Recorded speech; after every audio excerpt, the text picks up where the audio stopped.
Okay, the single leg heel raise test. So this test protocol is taken from the Melbourne protocol, as well as a few research articles. A few things that we're going to do to standardize the test. We're looking at the setup position. We're going to use a wide balance block because it's similar to the edge of the step. So that's going to be set up about 10 to 14 inches away from the wall, depending on the client's arm length.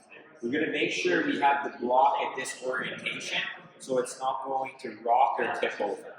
My client is going to be without shoes, so that's going to be done to standardize the testing conditions. They're going to be positioned at the wall with just the ball of the foot up on the block. So that's going to be standardized between the feet, as well as the hands are going to be positioned at shoulder height with just the fingertips on the wall. So I'm going to get Steph to get in that starting position. So we can see that position from the side. We're also going to use a metronome for this test. So the metronome is going to be set at 60 beats per minute. And when Steph hears a beat, she's going to be at the top of the movement. And when she hears another beat, she's going to be at the bottom. So the test is standardized to that tempo, where it is 1 repetition every 2 seconds.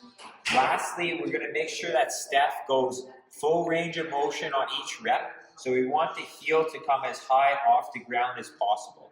Things we're looking for in our setup position and cues we're applying is we're making sure Steph has a nice straight line so she's not leaning forward. We're making sure the leg is fully extended. And then from the back view, we're making sure the ankle is in line with the second toe. So all of those conditions are standard. The test would stop when Steph is at fatigue, or she loses tempo with the pace, or she has incorrect form on more than 2 trials. So I'll show an example of the test here.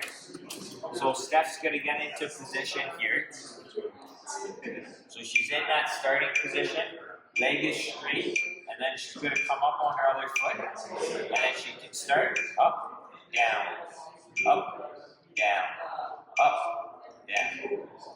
Again, making sure she's not hiking the hips or using the hands during the protocol.